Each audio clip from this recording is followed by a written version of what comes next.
Hello everyone, welcome to career প্রেপের আজকের ভিডিওতে তোমাদের সবাইকে ওয়েলকাম। আমাদের আজকের ভিডিও টপিক ইন্ডিয়ান পলিটি থেকে ইম্পর্টেন্ট কনস্টিটিউশনাল অ্যামেন্ডমেন্ট, যতগুলো সংশোধন বা অ্যামেন্ডমেন্ট আছে সেগুলো আমরা আজকের ভিডিওতে আলোচনা করব। তো চলো আজকের ভিডিওর শুরু করার আগে কিছু ইনফরমেশন আমরা জেনে নিই কনস্টিটিউশন সম্পর্কে। প্রথমে বলছে ওয়েন ওয়াজ কনস্টিটিউশন অ্যাডপ্টেড। তো আমরা সবাই জানি যে কনস্টিটিউশন অ্যাডপ্ট করা হয়েছিল 26 November 1949। Next, constitution came into ফোর্স। কবে ফোর্সে এসেছিল, মানে কবে থেকে সেটা বাস্তবায়িত হয়েছিল? 26 জানুয়ারি 1950। প্রিয়াম্বল পাসড অন 22 জানুয়ারি 1947। প্রস্তাবনা যেটা সেটা পাস হয়েছিল বা কনস্টিটিউশন সেটাকে অ্যাডপ্ট করেছিল কবে? 22 জানুয়ারি 1947। ন্যাশনাল ফ্ল্যাগ বা জাতীয় পতাকা সেটাকে অ্যাডপ্ট করা হয়েছিল কবে? 22 জুলাই 1947। ন্যাশনাল সং সেটাকে অ্যাডপ্ট করা হয়েছিল 24 জানুয়ারি 1950। আর ন্যাশনাল অ্যান্থেম যেটা সেটাকে অ্যাডপ্ট করা হয়েছিল 24 জানুয়ারি 1950। পরবর্তী দেখো রিসেন্ট কিছু অ্যামেন্ডমেন্ট, যেমন 101 নম্বর অ্যামেন্ডমেন্ট, সেটা হয়েছিল কবে? 2016-তে। সেটা হচ্ছে GST related, goods and services related. 102 নম্বর কনস্টিটিউশন অ্যামেন্ডমেন্ট অ্যাক্ট, সেটা এসেছিল 2018-তে, national commission for backward classes. আর এই 102 নম্বর কনস্টিটিউশন অ্যামেন্ডমেন্ট বা সংশোধন সেটা আমাদের কনস্টিটিউশনে বা সংবিধানে অনুচ্ছেদ 338A সেটাকে কিন্তু অ্যাড করেছে। 103 নম্বর কনস্টিটিউশন অ্যামেন্ডমেন্ট অ্যাক্ট বা সংশোধন সেটা কাদের জন্য? সেটা হচ্ছে ইকোনমিক্যালি উইকার সেকশন যারা 2019-এ এসেছিল তাদের জন্য এই 103 নম্বর কনস্টিটিউশন অ্যামেন্ডমেন্ট অ্যাক্ট। আর ইডাব্লিউএসটা সেটা তোমার সেন্ট্রাল গভর্নমেন্ট বা প্রাইভেট এডুকেশন ইনস্টিটিউশন এবং সেন্ট্রাল গভর্নমেন্টের জবসের ক্ষেত্রে যতগুলো চাকরি আছে সেগুলোর ক্ষেত্রে 10% রিজার্ভেশন পাবে। আর 103 নম্বর কনস্টিটিউশন অ্যামেন্ডমেন্ট অ্যাক্ট সেটা 15(6) মানে 15(6) in education and 15(6) in employment. 15 নম্বর কী আছে যে কোনো কিছুর ওপরে ডিসক্রিমিনেট করা যাবে না। আর 16-এ বলা হয়েছে যে সবাইকে বা পাবলিক এমপ্লয়মেন্টের সময় সবাইকে সমান অধিকার দেওয়া হবে। তো এমপ্লয়মেন্টে যেহেতু এদের রিজার্ভেশন হয়েছে, তো সেই জন্য এখানে 16(6) সেখানে সংশোধন করা হয়েছে। 104 নম্বর অ্যামেন্ডমেন্ট সেটা 2019 সালে হয়েছিল। সেটা ওখানে কিসের জন্য ওই সংবিধান সংশোধনটা করা? 104 নম্বর সংবিধান সংশোধন সেটা কেন করা হয়েছিল? সেখানে বলা হয়েছে যে reservation for schedule caste and schedule tribes in Lok Sabha and state legislative assembly বা বিধানসভা যেটা, সেখানে ফর 10 years টিল 25 জানুয়ারি 2030, মানে 2030 সাল পর্যন্ত যে বিধানসভা লোকসভা সেখানে শিডিউল কাস্ট আর শিডিউল ট্রাইবস তাদের রিজার্ভেশন বা তাদের সিট সংরক্ষণের কথা সেখানে 104 নম্বর কনস্টিটিউশন অ্যামেন্ডমেন্ট অ্যাক্ট সেখানে বলা হয়েছে। 105 নম্বর অ্যামেন্ডমেন্ট অ্যাক্ট বা সংশোধন সেখানে কি বলা হয়েছে? এটা 102 নম্বরে যেটা বলা হয়েছিল সেটাকে আবার পরবর্তীতে অ্যামেন্ড করা হয়েছে। 106 নম্বর বা রিসেন্ট সব থেকে যেটা 2023 সালে হয়েছে বা আগের বছরেই, সেখানে কি বলা হয়েছে যে 1/3 seat shall be reserved for women in Lok Sabha and state legislative assembly and Delhi legislative assembly. Lok Sabha, তারপর হচ্ছে তোমার বিধানসভা আর দিল্লি বিধানসভা, সেখানে 1/3 সিট সেটা মেয়েদের জন্য রিজার্ভ করা হবে, সেই কথা এখানে বলা হয়েছে। পরবর্তী ইম্পর্টেন্ট কিছু অ্যামেন্ডমেন্টস, যেমন ফার্স্ট অ্যামেন্ডমেন্ট, সেটা খুবই ইম্পর্টেন্ট একটা অ্যামেন্ডমেন্ট। ফার্স্ট অ্যামেন্ডমেন্ট বা ফার্স্ট সংশোধন সেটা কবে এসেছিল? 1951 সালে। আমাদের সংবিধানে যে 9th শিডিউল বা 9 নম্বর শিডিউল যেটা আছে সেটা অ্যাড হয়েছিল এই ফার্স্ট অ্যামেন্ডমেন্টের দ্বারাই। আর এটা কি রিলেটেড? এটা হচ্ছে যে অ্যাগ্রেরিয়ান সোসাইটি বা তোমার জমি রিলেটেড, ঠিক আছে। 7 নম্বর অ্যামেন্ডমেন্ট সেটা 1956 সালে এসেছিল, স্টেট রিঅর্গানাইজেশন, যে লিঙ্গুইস্টিক বেসিসে আমাদের প্রত্যেকটা রাজ্যকে আলাদা আলাদা করা হয়েছিল, সেটা হয়েছিল এই 7th অ্যামেন্ডমেন্টের মাধ্যমে। 25 নম্বর সংশোধন সেটা এসেছিল 1971 সালে, ফান্ডামেন্টাল রাইটস টু প্রপার্টি সেটাকে কিছুটা কমানো হয়েছিল। তারপর 44তম সংবিধান সংশোধনে সেটা ফান্ডামেন্টাল রাইটস থেকে লিগাল রাইটসে বা ফান্ডামেন্টাল রাইটস থেকে সেটাকে তুলে নেওয়া হয়। ওকে। 35 নম্বর অ্যামেন্ডমেন্ট, সেখানে কি বলা হয়? সিকিম যেটা আগে অন্য একটা কান্ট্রি ছিল, সেটা কি হয়? আমাদের ইন্ডিয়ান একটা স্টেট বা সাব স্টেট হিসেবে প্রথমে আসে, কিন্তু ফুল ফ্লেজেড স্টেট বা পূর্ণ রাজ্য হিসেবে কবে আসে? 36তম সংবিধান সংশোধনের মাধ্যমে। ওকে। পরবর্তী 42তম সংবিধান সংশোধন। যতগুলো সংবিধান সংশোধন আছে তার মধ্যে সবথেকে বেশি ইম্পর্ট্যান্ট আর সবথেকে বড় সংবিধান সংশোধন সেটা হচ্ছে 42তম সংবিধান সংশোধন। যদি সংবিধান সংশোধন থেকে কোনো প্রশ্ন আসে পরীক্ষায়, তো যদি অ্যান্সার না জানা থাকে, 42তম সংবিধান সংশোধন যদি দিয়ে দেওয়া যায়, তবে আশা করা যায় যে 80 থেকে 70% সেটা রাইট হয়ে গেছে।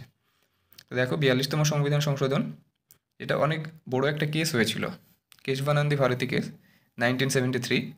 তারপরেই এই যে অ্যামেন্ডমেন্টগুলো সেগুলো ইন্দিরা গান্ধীর সময় 1976-এ হয়েছিল।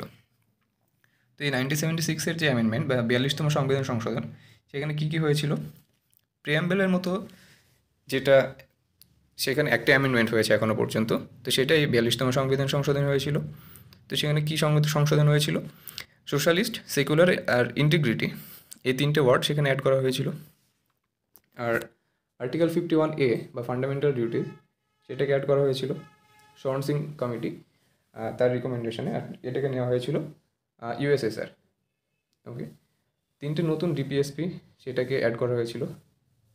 আর ফরেস্ট আর এডুকেশন সেটাকে কনকারেন্ট লিস্টে নিয়ে যাওয়া হয়েছিল। ওকে, 44তম সংবিধান সংশোধন, সেখানে ফান্ডামেন্টাল রাইটস ছিল প্রপার্টি রাইটস, মানে প্রপার্টির প্রতি যে রাইটস সেটা ফান্ডামেন্টাল রাইটস ছিল, সেটাকে ফান্ডামেন্টাল রাইটস থেকে লিগ্যাল রাইটসে নিয়ে যাওয়া হয়।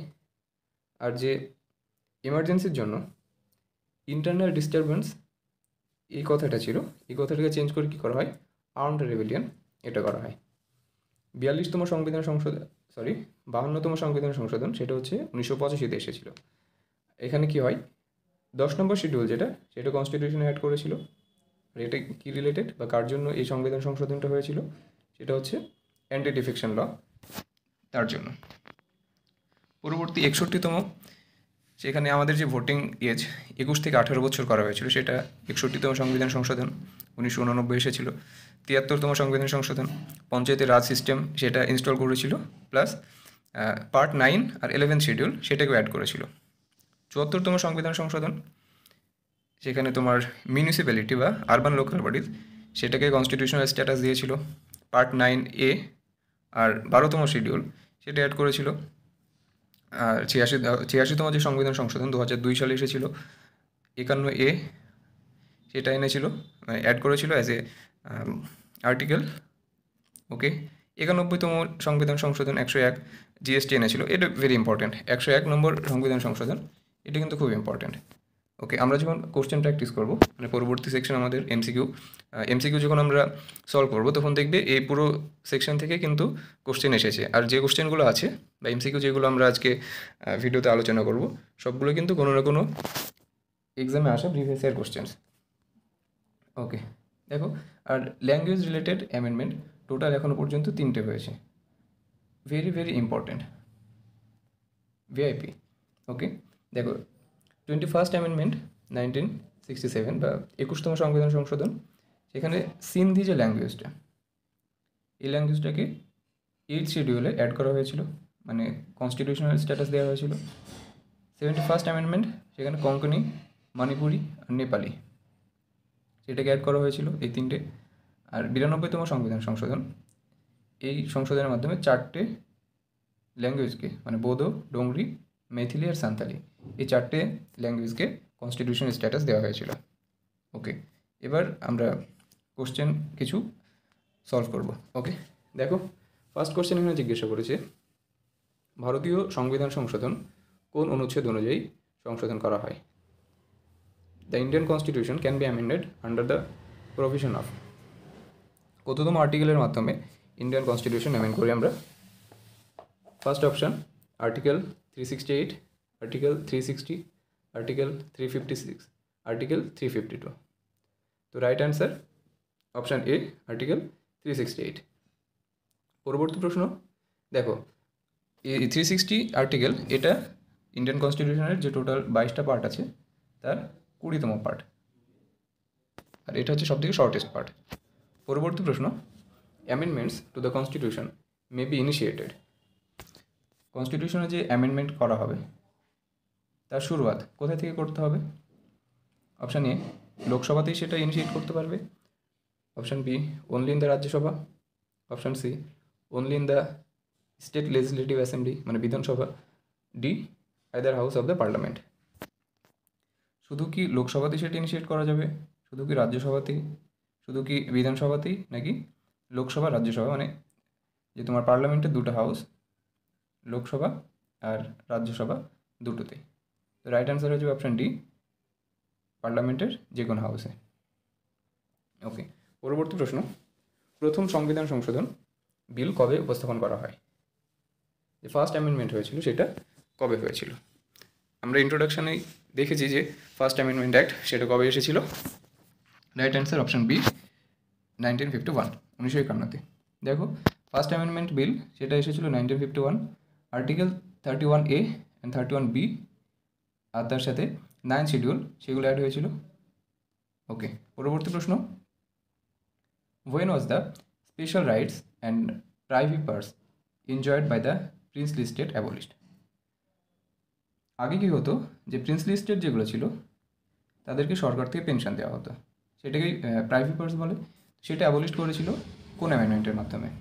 Option A 21st amendment, option B 25th amendment মানে 25তম সংবিধান সংশোধন, অপশান সি 26তম সংবিধান সংশোধন, অপশান ডি 13তম সংবিধান সংশোধন। রাইট অ্যান্সার হবে অপশান সি, 26তম সংবিধান সংশোধন।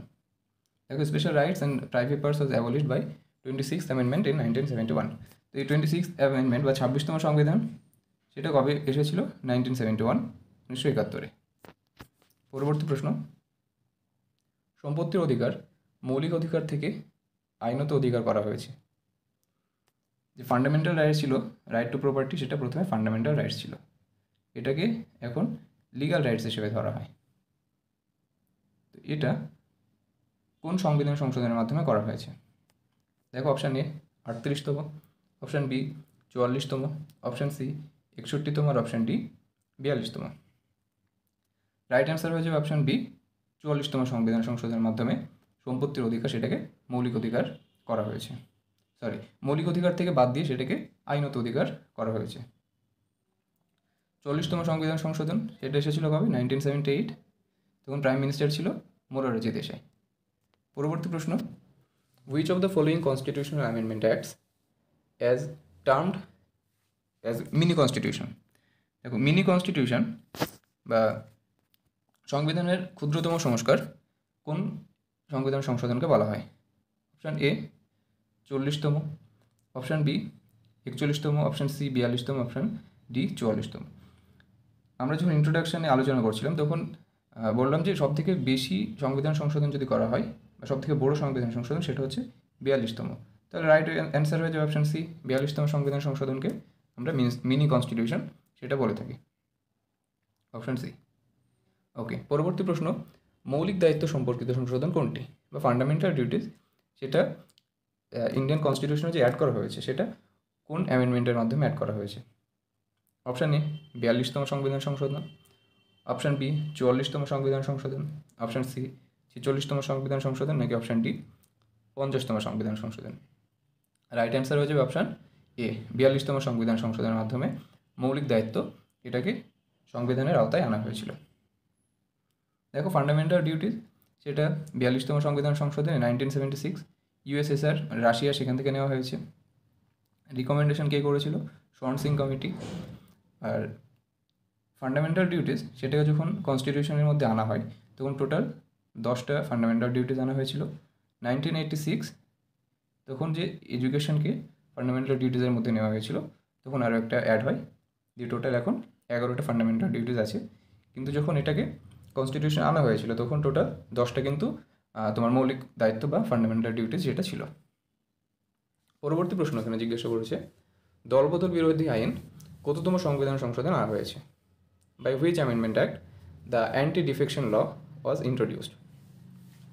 অ্যান্টি ডিফেকশন ল বলতে কেউ এক পার্টির হয়ে জিতলো, সে যদি ভোটের পর অন্য কোনো পার্টিতে যেতে চায় তো তার কী হবে, সেই রিলেটেড একটা সংবিধান সংশোধন করা হয়েছিল, সেটাকে বলে আমরা অ্যান্টি ডিফেকশন ল। তো সেটা জিজ্ঞাসা করছি যে কততম সংবিধান সংশোধন আনা হয়েছে? অপশান এ 52তম সংবিধান সংশোধন, অপশান বি 42তম সংবিধান সংশোধন, অপশান সি 44তম, আর option D representation of public law. এটা অন্য আরেকটা ল সেখানে বলেছে। তো রাইট অ্যান্সার কোনটা হবে? অপশান এ, 52তম সংবিধান সংশোধন, সেখানে যে অ্যান্টি ডিফেকশন ল সেটাকে ইন্ট্রোডিউস করা হয়েছিল। দেখো 52তম সংবিধান সংশোধন সেটা পাস হয় কবে? 1985। আর এর মাধ্যমে আমাদের কনস্টিটিউশনে যে টোটাল 12টা শিডিউল আছে তার মধ্যে 10th শিডিউল সেটা এসেছে এই 1985-এর 52nd অ্যামেন্ডমেন্টের মাধ্যমে। পরবর্তী প্রশ্ন, which constitution amendment act reduced the voting age from 21 years to 18 years? কততম সংবিধান সংশোধনে ভোটাধিকার বয়স 21 থেকে 18 করা হয়েছে? প্রথমে ভোট দেওয়ার এজ সেটা কত ছিল? 21, সেখান থেকে কমিয়ে 18 করা হয়েছে। কোন সংবিধান সংশোধনের মাধ্যমে? অপশান এ 42তম সংবিধান সংশোধন, অপশান বি 44তম সংবিধান সংশোধন, অপশান সি 91তম সংবিধান সংশোধন, নাকি অপশান ডি 61তম সংবিধান সংশোধন? রাইট অ্যান্সার হয়ে যাবে অপশান ডি 61তম সংবিধান সংশোধন। 61তম এই যে 61st অ্যামেন্ডমেন্ট অ্যাক্ট সেটা কবে এসেছিল? 1989। পরবর্তী প্রশ্ন,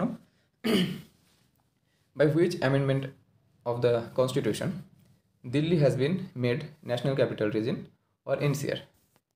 দেখো দিল্লিকে আমরা এনসিআর বলি, ন্যাশনাল ক্যাপিটাল রিজন, সেটা কবে করা হয়েছিল দিল্লিকে? এই কোশ্চেনটা করেছে। এটা এসএসসিতে মানে সিজিএল বা সিএইচএসএল বলো, সেখানে কিন্তু বেশ কয়েকবার এই কোশ্চেনটা এসেছে। অপশানগুলো দেখে নিই একবার। 73তম সংবিধান সংশোধন, অপশান বি 69তম সংবিধান সংশোধন, অপশান সি 75তম সংবিধান সংশোধন, নাকি অপশান ডি 77তম সংবিধান সংশোধন? রাইট অ্যান্সার হয়ে যাবে অপশান বি 69তম সংশোধন। এই 69th অ্যামেন্ডমেন্ট সেটা এসেছিল কবে? 1991। আর যেটা দিল্লিকে ন্যাশনাল ক্যাপিটাল রিজন বা এনসিআর সেটা করেছে। ওকে, চলে যাও পরবর্তী প্রশ্নে। পরবর্তী প্রশ্ন জিজ্ঞাসা করেছে কোন সংশোধনে শিক্ষার অধিকারকে সাংবিধানিক রূপ দেওয়া হয়েছে? সরি, এখানে সংবিধানে না, এখানে সংশোধনে হবে। ইংরেজিটা ঠিক আছে, এখানে জিজ্ঞাসা বলেছে যে right to education was introduced by which amendment act? শিক্ষার অধিকারকে সাংবিধানিক রূপ দেওয়া হয়েছে অপশান এ 80তম সংশোধন, অপশান বি 82তম সংশোধন, অপশান সি 91, নাকি অপশান ডি 86? অলরেডি আমরা এটা ইন্ট্রোডাকশন দেখেছি, তো এটা সলভ করতে অনেক ইজি হয়ে যাচ্ছে আমাদের। রাইট অ্যান্সার হয়ে যাবে অপশান ডি 86 সংশোধন বা 86তম সংশোধন। দেখো হচ্ছে 86th অ্যামেন্ডমেন্ট সেটা এসেছিল 2002 সালে, কিন্তু এটা কেম ইন টু ফোর্স মানে এটা লাগু হয়েছিল কবে থেকে? 1 এপ্রিল 2010 সাল থেকে। প্রায় 8 বছর পর এটাকে এসেছিল বা ফোর্সে এসেছিল। এর ফলে কী হয়েছিল, এই যে শিক্ষাকে আমরা কী করছি, ফান্ডামেন্টাল রাইটসের মধ্যে এনেছি।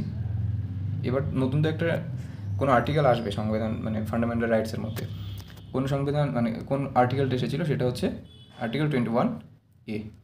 পরবর্তী প্রশ্ন, which of the following constitution amendment act provides for GST? Star mark দিয়ে রাখো। এসএসসি, ডাব্লিউবিসিএস বা অন্যান্য যে কোনো এক্সাম আছে সবগুলোতেই কিন্তু এই কোশ্চেনটা অলরেডি জিজ্ঞাসা করা হয়েছে, আর বেশ কয়েকবার জিজ্ঞাসা করা হয়েছে। দেখো অপশানগুলো, 98তম সংশোধন, 99তম সংশোধন, 100তম সংশোধন আর 101তম সংশোধন। রাইট অ্যান্সার কোনটা হয়ে যাবে? রাইট অ্যান্সার হয়ে যাবে অপশান ডি 101তম সংশোধন। দেখো এখানে একটা আছে যে 99th সংশোধন, এটা কী হয়েছিল? এনজেএসি ন্যাশনাল জুডিশিয়াল অ্যাপয়েন্টমেন্ট কমিটি এর ওপর একটা অ্যামেন্ডমেন্ট হয়েছিল, কিন্তু সুপ্রিম কোর্ট এটা কী বলেছে যে আনকনস্টিটিউশনাল বলে বাতিল করে দিয়েছে। যদি জিজ্ঞাসা করা হয় যে কোন সংশোধন, সেটা সুপ্রিম কোর্ট সেটাকে আনকনস্টিটিউশনাল বলে বাতিল করে দিয়েছে, সেটা হবে 99তম সংশোধন। ওকে, কিন্তু আমাদের এই প্রশ্নের রাইট অ্যান্সার হয়ে যাবে কোনটা? অপশান ডি 101 সংশোধন। দেখো জিএসটি রিলেটেড এখানে 101তম সংশোধন 2016-তে এসেছিল, কিন্তু জিএসটি ইন্ডিয়াতে স্টার্ট হয়েছিল 1 জুলাই 2017 থেকে। এই ডেটটাও কিন্তু খুব ইম্পর্ট্যান্ট। ওকে, ইকোনমিক্সের জন্য এখান থেকে কিন্তু প্রশ্ন আসতে পারে। পরবর্তী প্রশ্ন, India who is competent to amend fundamental rights of citizens. এখানে বেসিক্যালি জিজ্ঞাসা করেছে যে ভারতের মধ্যে আমাদের যে ফান্ডামেন্টাল রাইটস আছে সেটা অ্যামেন্ড করতে পারবে বা সেটা সংশোধন করতে পারবে কে? সিটিজেনদের যে ফান্ডামেন্টাল রাইটস আছে সেটাকে অ্যামেন্ড করতে পারবে কে, বা এই দায়িত্বটা কার ওপর আছে? অপশান এ লোকসভার কাছে, option B Rajya Sabha, option C parliament, নাকি সুপ্রিম কোর্ট? কে পারবে? লোকসভার কাছে দায়িত্ব, রাজ্যসভার কাছে, পার্লামেন্টের কাছে, নাকি সুপ্রিম কোর্টের কাছে? সিটিজেনশিপ, ফান্ডামেন্টাল রাইটস বা যে কোনো অ্যামেন্ডমেন্ট সেটার দায়িত্ব আছে বা সেটার একমাত্র কম্পিটেন্টকে পার্লামেন্ট। অপশান ডি, সরি এখানে ডি অপশান হবে না, অপশান সি হবে parliament. Parliament is the right answer. Option C, এটা কাটা যাবে। ওকে, পরবর্তী প্রশ্ন, Nepali, Konkani, Manipuri were added to Indian constitution by? Indian কনস্টিটিউশনে এই তিনটে ল্যাঙ্গুয়েজ, নেপালি, কোঙ্কনি, মণিপুরি, আমরা ল্যাঙ্গুয়েজ অ্যামেন্ডমেন্ট বলে আলাদা করে তিনটে অ্যামেন্ডমেন্ট দেখলাম, 21, 71 আর 92। তো এখানে জিজ্ঞাসা করছে যে এই তিনটে ল্যাঙ্গুয়েজকে ইন্ডিয়ান কনস্টিটিউশনে যে আমাদের 8 শিডিউল আছে সেখানে অ্যাড করা হয়েছিল কবে সেটা জিজ্ঞাসা করেছে, বা কোন সংশোধনের মাধ্যমে। অপশান দিয়েছে 71, 72, 71, 21, 92, 82। কোন সংশোধনে? রাইট অ্যান্সার হয়ে যাবে option A, 71st amendment act. আর 71তম সংবিধান সংশোধন সেটা 1992 সালে এসেছিল। ওকে, পরবর্তী প্রশ্ন, Sindhi was added to Indian constitution by which amendment? Sindhi language সেটা কোন অ্যামেন্ডমেন্ট বা কোন সংশোধনের মাধ্যমে এসেছিল? Right answer option A, 21st amendment act. সেটা এসেছিল কবে? 1967। আর 2003 সালে বোদো, ডোংরি, সান্থালি আর মেথিলি এই চারটে ল্যাঙ্গুয়েজকে 92nd বা 92তম সংবিধান সংশোধনের মাধ্যমে কনস্টিটিউশনের 8 শিডিউলে অ্যাড করা হয়েছিল। পরবর্তী প্রশ্ন, which constitutional amendment granted constitutional status to panchayati raj? এই পঞ্চায়েতি রাজ থেকে যে কোনো এক্সামে একটা থেকে দুটো প্রশ্ন এসেই থাকে। তারপর আবার যদি আমরা দেখি অ্যামেন্ডমেন্ট, তাহলে কিন্তু সব থেকে বেশি ইম্পর্টেন্ট কোশ্চেন কিন্তু এটাই। দেখো এখানে রাইট অ্যান্সার হয়ে যাবে 73rd, option A, 73rd amendment act, যেটা কবে এসেছিল? 1992। আর আমাদের ইন্ডিয়ান কনস্টিটিউশনে যে 12টা পার্ট আছে তার মধ্যে 9 নম্বর পার্ট সেটা অ্যাড করেছিল এই 73rd অ্যামেন্ডমেন্ট অ্যাক্ট। আর 11th শিডিউল, সরি 9 পার্ট এটা অ্যাড করেনি, এখানে বলা আছে পঞ্চায়েতের কথা। আর অ্যাড করেছিল যে শিডিউলটা সেটা হচ্ছে 11তম শিডিউল। ওকে, আর এটা লাগু হয়েছিল কবে থেকে? 24th April 1993। দেখো যেই বছর কোনো একটা অ্যামেন্ডমেন্ট হয় সেটা লাগু হয় তার পরবর্তী বছর থেকে।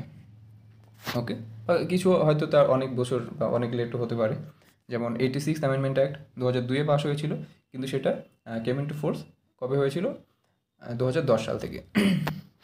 ওকে, চলে যাও পরবর্তী প্রশ্নে, which amendment gives the constitutional status two municipality? এটা তো দেখলাম আমরা পঞ্চায়েত থেকে বা রুরাল লোকাল বডিজ, আর এটা হচ্ছে আরবান লোকাল বডিজ।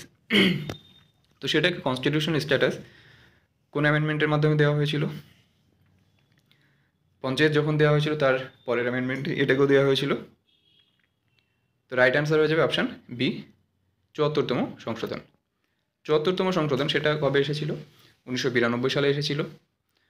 আর একটা নিউ পার্ট সেটা অ্যাড হয়েছিল 9A, নতুন একটা শিডিউল সেটাও অ্যাড হয়, 12তম শিডিউল।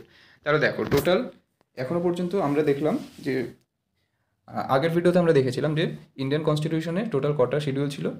8টা শিডিউল ছিল, কিন্তু পরবর্তীতে 4টে শিডিউল অ্যাড হয়। 1951 তখন একটা অ্যাড হয়, তখন কোনটা? 9 নম্বর।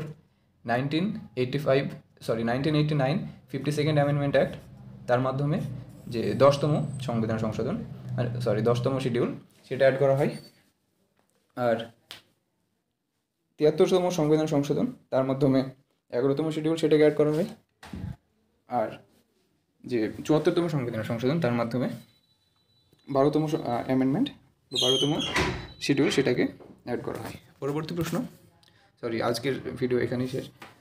তো তোমরা পিডিএফের জন্য আমাদের টেলিগ্রাম গ্রুপ ক্যারিয়ার প্রেপ, সেখানে অ্যাড হতে পারো। Thank you.